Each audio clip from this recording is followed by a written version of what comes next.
Queridos irmãos, hoje celebramos a festa de Nossa Senhora de Fátima, que aqui em nossa paróquia é uma festa muito importante.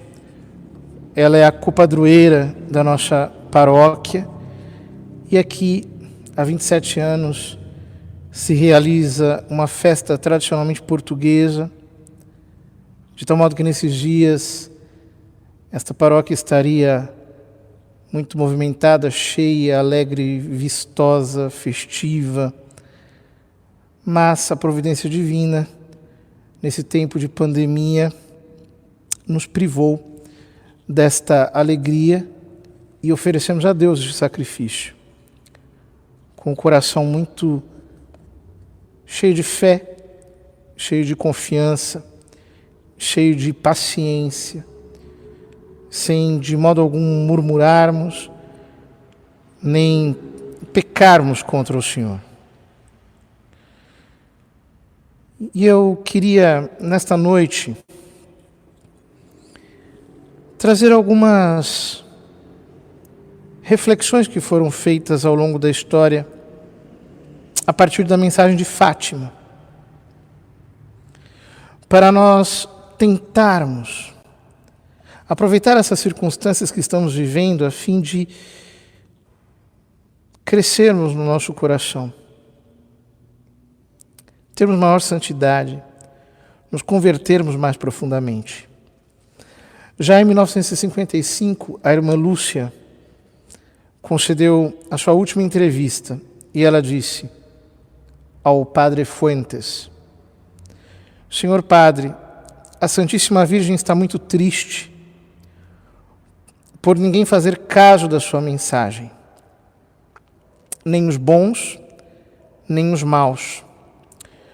Os bons porque continuam no seu caminho de bondade, mas sem fazer caso desta mensagem. Os maus porque, não vendo que o castigo de Deus já paira sobre eles por causa dos seus pecados, continuam também no seu caminho de maldade, sem fazer caso desta mensagem. Mas creia-me, Senhor Padre, Deus vai castigar o mundo, e vai castigá-lo de uma maneira tremenda. O castigo do céu está iminente. Senhor Padre, não devemos esperar que venha de Roma, da parte do Santo Padre, um apelo ao mundo para que faça penitência. Nem devemos esperar que esse apelo à penitência venha dos nossos bispos, nas nossas dioceses, nem das congregações religiosas. Não. Nosso Senhor já usou muitas vezes destes meios e o mundo não prestou atenção. Eis porque agora é necessário que cada um de nós comece a reformar-se espiritualmente. Cada pessoa deve não só salvar a sua alma, como também ajudar a salvar todas as almas que Deus colocou no seu caminho. O demônio faz tudo o que está em seu poder para nos distrair e nos retirar o amor à oração. Repare, Senhor Padre, que a Santíssima Virgem, nestes últimos tempos em que vivemos, deu uma nova eficácia à recitação do Rosário. E deu-nos esta eficácia de tal maneira que não há problema temporal ou espiritual, por mais difícil que seja, na vida pessoal de cada um de nós, das nossas famílias, das famílias do mundo, ou das comunidades religiosas, ou mesmo da vida dos povos e nações, que não possa ser resolvido pelo Rosário. Não há problema, afirmo-lhe, por mais difícil que seja, que não possamos resolver rezando o Rosário. Com o Rosário, salvar-nos-emos, santificar-nos-emos, consolaremos a Nosso Senhor e obteremos a salvação de muitas almas. Falando sobre o aspecto penitencial da mensagem de Fátima, dizia o então cardeal Pacelli, futuro Papa Pio XII, em 1936, ao conde Enrico Pietro Galeazzi: suponha, meu caro amigo, que o comunismo seja apenas o mais visível dos órgãos de subversão contra a Igreja e contra a tradição da revelação divina.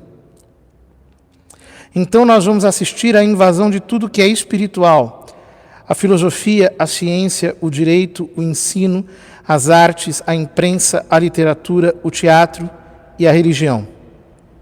Estou obcecado pelas confidências da Virgem à pequena Lúcia de Fátima.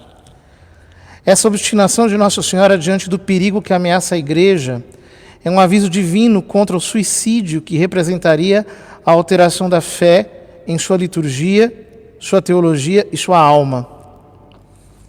Ouço em redor de mim os inovadores que querem desmantelar a capela sagrada, destruir a chama universal da Igreja, rejeitar seus ornamentos, dar-lhe remorso de seu passado histórico. Pois bem, meu caro amigo, estou convicto que a Igreja de Pedro deve assumir o seu passado, ou então ela cavará sua sepultura. Um dia virá em que um civilizado renegará seu Deus, em que a Igreja duvidará como Pedro duvidou. Ela será tentada a crer que o homem se tornou Deus, que seu filho é apenas um símbolo, uma filosofia como tantas outras. E nas igrejas, os cristãos procurarão em vão a lâmpada vermelha em que Deus os espera.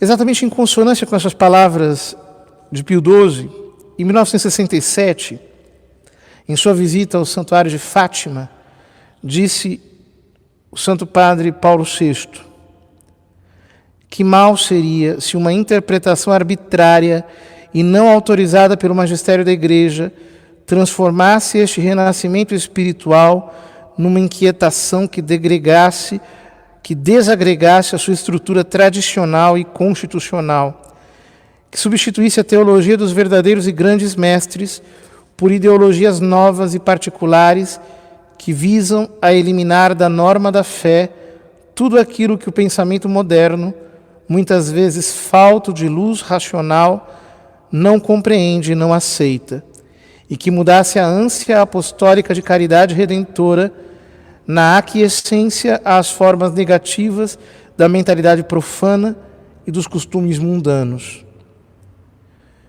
E falando sobre as consequências que isso poderia trazer ao mundo, continuou Paulo VI: vejo, filhos e irmãos, que aqui nos escutais, como o quadro do mundo e dos seus destinos se apresenta aqui imenso e dramático.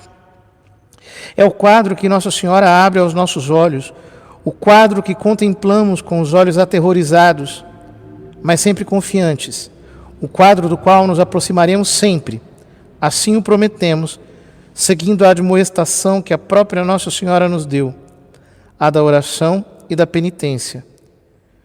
E por isso, queira Deus que este quadro do mundo nunca mais venha a registrar lutas, tragédias e catástrofes, mas sim as conquistas do amor e as vitórias da paz.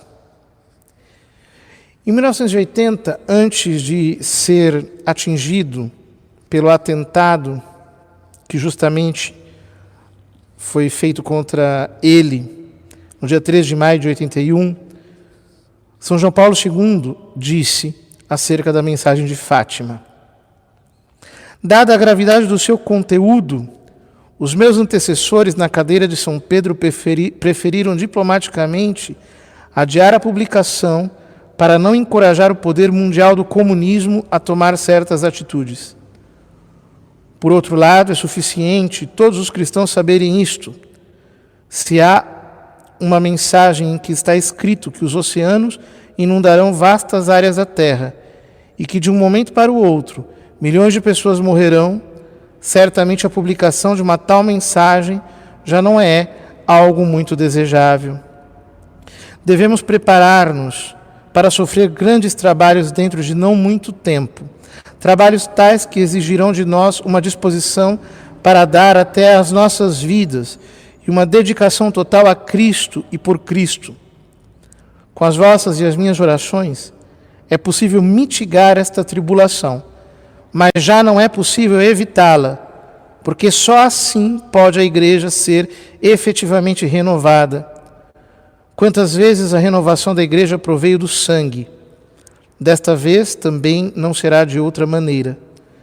Devemos ser fortes e estar preparados e confiar em Cristo e na sua mãe e rezar o rosário com muita assiduidade. O Papa Bento XVI, em 2010, na sua viagem a Fátima, afirmou: iludir-se-ia quem pensasse que a missão profética de Fátima esteja concluída. Aqui revive aquele desígnio de Deus que interpela a humanidade desde os seus primórdios. Onde está Abel, teu irmão? A voz do sangue do teu irmão clama da terra até mim. O homem pôde despoletar um ciclo de morte e terror, mas não consegue interrompê-lo. Na Sagrada Escritura é frequente aparecer Deus à procura de justos para salvar a cidade humana, e o mesmo faz aqui, em Fátima, quando Nossa Senhora pergunta: quereis oferecer-vos a Deus para suportar todos os sofrimentos que Ele quiser enviar-vos em ato de reparação pelos pecados com que Ele mesmo é ofendido e de súplica pela conversão dos pecadores? Com a família humana pronta a sacrificar os seus laços mais sagrados no altar de mesquinhos egoísmos de nação, raça, ideologia, grupo, indivíduo, veio do céu a nossa bendita Mãe, oferecendo-se para transplantar no coração de quantos se lhe entregam o amor de Deus que arde no seu. Então eram só 3, cujo exemplo de vida irradiou e se multiplicou em grupos sem conta por toda a superfície da terra, nomeadamente a passagem da Virgem Peregrina, que se votaram à causa da solidariedade fraterna. E mais recentemente, agora, nos últimos dias, o Papa Bento XVI, numa biografia autorizada, afirmou: a verdadeira ameaça para a Igreja e, portanto, para o ministério de São Pedro consiste na ditadura mundial de ideologias aparentemente humanistas, e contradizê-las constitui uma exclusão do consenso social básico. 100 anos atrás, todos teriam pensado que era absurdo falar sobre casamento gay. Hoje, quem se opõe é excomungado socialmente. O mesmo se aplica ao aborto e à produção de seres humanos em laboratório. A sociedade moderna está no processo de formular um credo anticristão, e quem resiste a ele é castigado com a excomunhão social. O medo desse poder espiritual do anticristo é, portanto, muito natural, e são realmente necessárias as orações de toda uma diocese da Igreja Universal para resisti-lo. Todas essas mensagens vão na mesma direção. Uma grande crise de fé, uma apostasia generalizada, o abandono de Deus. A Igreja, nesse momento da história, é atacada de todos os lados e sofre como que uma dolorosa paixão. Queridos irmãos, nós precisamos imitar a Santíssima Virgem. E ao invés de fugirmos, ao invés de abandonarmos, ao invés de cairmos na murmuração, nós devemos permanecer fiéis, em pé, diante da cruz, diante da paixão de Jesus Cristo em seu corpo, e conservarmos em nossa alma a chama da fé, até que chegue o momento da ressurreição.